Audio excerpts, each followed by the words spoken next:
Sorry, just need a little bit of a drink break. But yeah, Wilson Ramos' lackluster defense is not acceptable, and 40% of our rotation refuses to pitch to him.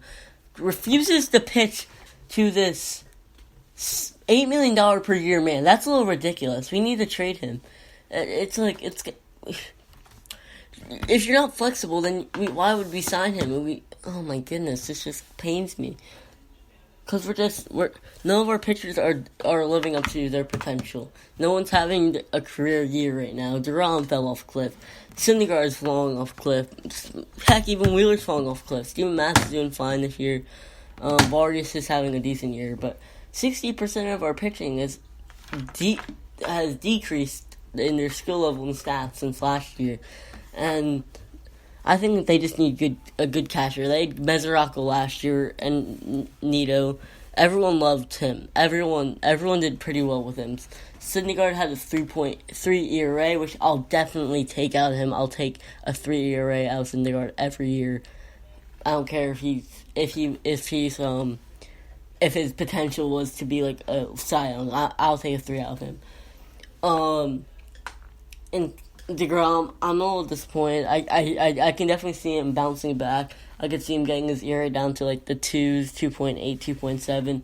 But that would be a lot to ask for. But I just hope he doesn't get Ramos as him for a catcher again. But yeah, so he's striking. What's it called? Yeah, he falls into big slumps. And how many times has he ground out into a double play? 11 times this year. 11 times he's ground out into a double play. I'm sorry. But yeah, he's ground out into 11 times, and the amount of times he just grounds out on a fielder's choice is just absurd. What's it called? He grounds out every time. Whenever we need what's it called, a run or anything, or a deep fly ball, he just grounds out. He grounds out. I don't know the exact statistic, but I like to say about 40% of the time he just grounds out or rolls over. And people don't like catching for him, so why are we paying him all this money if he's like this? We could trade him to a team like the Dodgers, who need a catcher. They don't have a steady catcher. They have Austin Barnes, who, don't get me wrong, is not a bad catcher at all, but we could definitely trade him to them. Okay, and we could also trade him to a team like the Rays, who might want him back. Last year, he did very well at the Rays, posting a 300 average, 350 on-base percentage, and they have Travis d'Arnaud. He's a pretty good catcher, as he put 3 home runs over the fence against the Yankees. Once again, that's Yankee Stadium. But they could be looking to get Wilson Ramos back. I'll take Wilson Ramos over Travis d'Arnaud any day of the week, as they both have the same defense, and I'll take Wilson Ramos' bat over him every single day of the week. But what's it called? I still wish we had Travis d'Arnaud. I didn't think it was a good idea to tender him and not. It's one thing if you want to bring up Mesoraco and tender and designate Travis d'Arnaud for assignment, but if you're going to do both, that's just a little ridiculous in my opinion. But yeah, so it just we should have done one or the other. We should have called up Mesoraco and designated Travis d'Arnaud for assignment, or we should have kept Travis d'Arnaud and just done what we're doing with the Mesoraco right now. So that's my take on everything. But those are the pieces we could be seeing traded. We could see Todd Frazier, who he had decent off for, not expecting a lot, but teams might want him for his like solid defense and solid bat too. People could want Zach Wheeler. The only thing that's holding back is this little injury. He needs to have another tryout to show all MLB teams. But yeah, what he's about. We could get a decent call for him depending on how he does his last 2 outings. Excuse me. We could trade Jason Vargas, who could be a good 5 in the rotation for if someone's looking for a steady 5.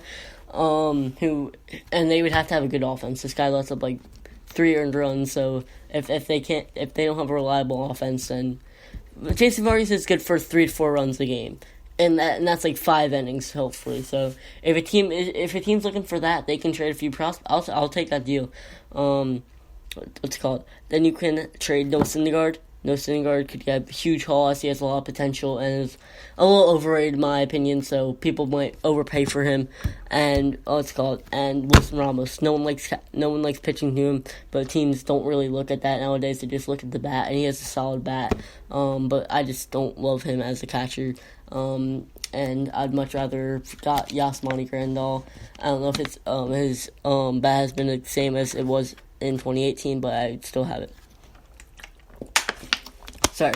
But now we're gonna go into our little bit of a minor league segment. We're gonna look at Ruben Tejada. Ruben Tejada is someone who has been killing it in the minor leagues.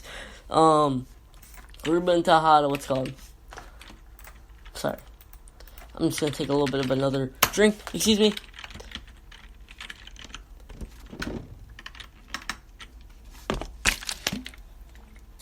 Sorry for all these drink breaks.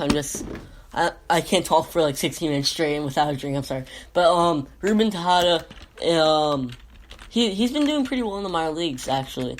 I'll definitely say he's definitely bounced back from his little injury, a big injury. Excuse me. He had in the 2015 NLDS against the Los Angeles Dodgers that we all know him for pretty much, as he's most famous for, as we unfortunately know. But what's it called? Let me just look at this. In AAA this year, he's batting .370 with a .450 on base percentage, with a a 997 OPS. And that is in 49 games and 209 plate appearances, which is really, really good.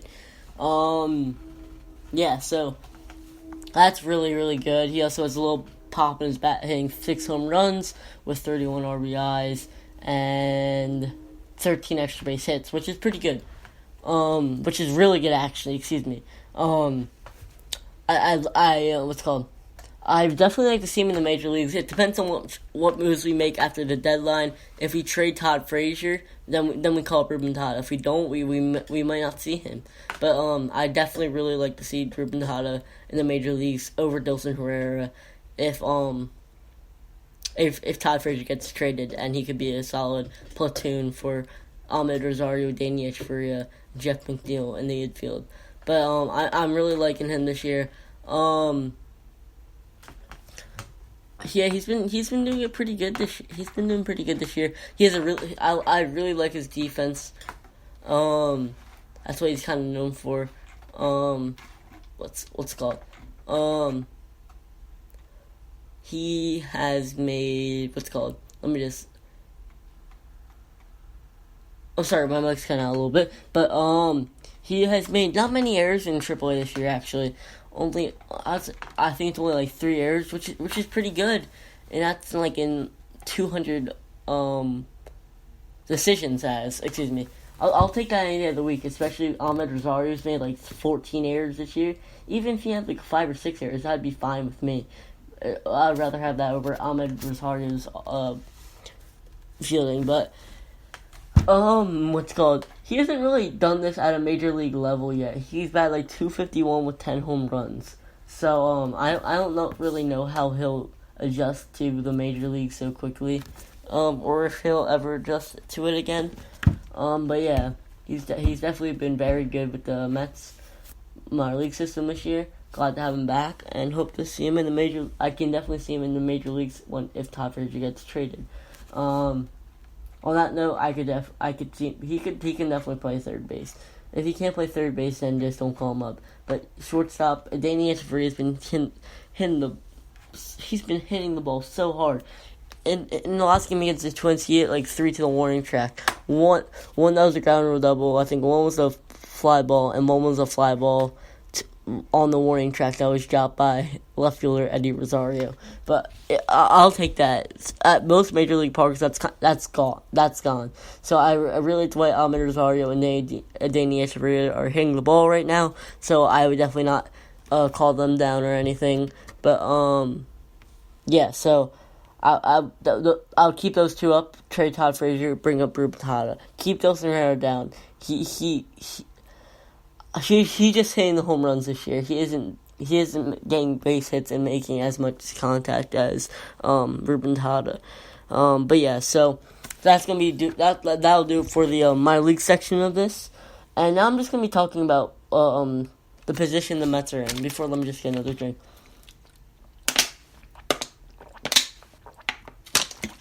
Sorry for that. But I'm going to talk about this. What position the Mets are in right now. So let me just adjust my microphone. But yeah. Okay, so hopefully this isn't too close for you guys. But the stage the Mets are in right now, it's kind of weird right now. The Mets are 44 and 51, I believe. That's not what we were expecting to do. Our bullpen is the main reason why our record's like that. So we aren't winning this year. This Giants series can make or break, I guess. It would be 48 and 51 if we sleep, but that would be huge, I guess. But but the teams that are at the same point as us are gonna buy, and we aren't gonna buy. So we're gonna get progressively a little worse if Brody Van Wagen, in my opinion, makes the right decision by selling our expiring contracts. We're going to get a little worse, and the teams that are like us are going to only get better by making trades and possibly competing for their division, as we are nowhere near our division. We are 4th place. I don't see us getting to 2nd. I see us getting 3rd, and it's going to be hard getting that 2nd wildcard spot, because I know for darn sure we aren't getting that 1st wildcard spot, and that's just weird. I hope we do, but I still think we have the talent to be a wild card team after trading those no, I don't think we're a bad team after we trade our expiring contracts. So if we still want to win, I guess we don't have a bad team. We're just it doesn't make sense not to trade our pieces, as we're not getting that much worse, actually. I say we're getting progressively worse, but we're just trading Vargas. I guess we'll have to find a new pitcher. We can call up Anthony Kay.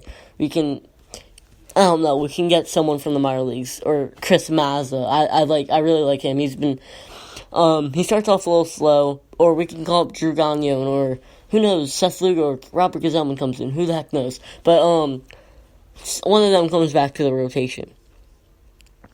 So that's our 5 right there. And then we call Ruben Tejada for Todd Frazier. Say if we keep Wilson Ramos and Noah Syndergaard. I don't think we'll be forced to do it at this deadline, but say we don't, because they are a necessity to trade. We trade Zach Wheeler.